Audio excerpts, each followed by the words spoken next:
Thrissur rural ജില്ലാ police മേധാവി മുഹമ്മദ് നദീം IPSന്റെ നേതൃത്വത്തിൽ ലഹരി മാഫിയക്കെതിരെ നടന്നുവരുന്ന ശക്തമായ നടപടിയായ ഓപ്പറേഷൻ തൂഫാന്റെ ഭാഗമായി കയ്പമംഗലത്ത് വൻ മയക്കുമരുന്നുവേട്ട.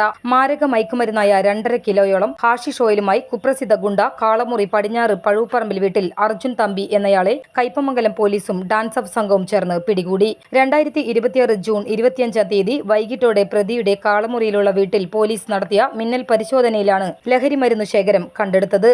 വീട്ടുപറമ്പിൽ നിർത്തിയിട്ടിരുന്ന പ്രതിയുടെ ഫോർച്യൂണർ കാറിനുള്ളിൽ രഹസ്യമായി ഒളിപ്പിച്ച നിലയിലായിരുന്നു hashish oil സൂക്ഷിച്ചിരുന്നത്.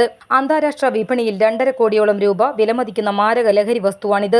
Arjun Thampi Kaipamangalam Anthikad Mathilakam police station പരിധികളിലായി ഒരു കവർച്ച കേസിലും 4 വധശ്രമ കേസിലും 1 മോഷണ കേസിലും 5 അടിപിടി കേസിലുമടക്കം ആകെ 12 ക്രിമിനൽ കേസുകളിൽ പ്രതിയാണ്. തൃശൂർ റൂറൽ ജില്ലാ പോലീസ് മേധാവിയുടെ നിർദ്ദേശപ്രകാരം ഡാൻസ് ഓഫ് സംഘവും കയ്പമംഗലം പോലീസും സംയുക്തമായാണ് ഈ പരിശോധന നടത്തിയത്. കയ്പമംഗലം പോലീസ് തുടർ നടപടികൾ സ്വീകരിച്ചു വരുന്നു.